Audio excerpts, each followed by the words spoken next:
అందరికీ నమస్కారం. నా పేరు పేడాడ రామ్మోహన్, ఆమదాలవలస నియోజకవర్గ ఇన్ఛార్జ్.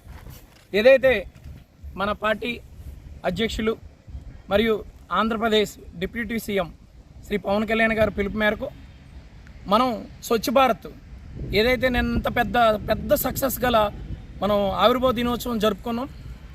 భారీ సక్సెస్ అయింది. అయితే ఎంతోమంది లక్షలాది మంది ఇక్కడికి వచ్చారు.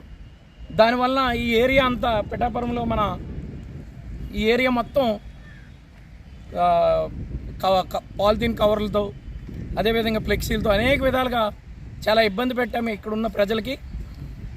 ఆ ఇబ్బందిని మనం ఎంతో కొంత వాళ్ళకి ఇబ్బంది లేకుండా ఇక్కడ పొల్యూషన్ లేకుండా చేయాలంటే పవన్ కళ్యాణ్ గారు స్వచ్ఛ భారత్ యొక్క పిలుపునిచ్చారు. కాబట్టి ఆ పిలుపు మేరకు ప్రతి ఒక్క జన సైనికుడు కూడా దీంట్లో పాల్గొని ఇదంతా మనం క్లీన్ అండ్ గ్రీన్గా ఇవ్వాలని మన అధ్యక్షుల వారు ఆయన మాటని మనం అందరం శిరస ఉంచి ఆయన మాటని మనం కట్టుబడి ముందుకు వెళ్ళాలని చెప్పేసి ఈ సందర్భంగా నా వంతు మా ఆమదాలవలస నుండి సుమారుగా 200 మంది వచ్చారు.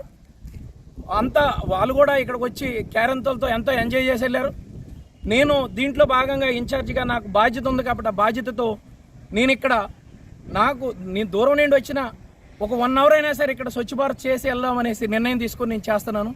ప్రతి ఒక్కరు ఇక్కడికి అందుబాటులో ఉన్న నియోజకవర్గ నాయకులు కానీ కార్యకర్తలు అలాగే వచ్చి మీ వంతు మీరు ఒక 1 అవర్ 2 అవర్స్ స్వచ్ఛ భారత్ చేయాలని మనస్ఫూర్తిగా కోరుకుంటున్నాను. జై హింద్, జై జనసేన.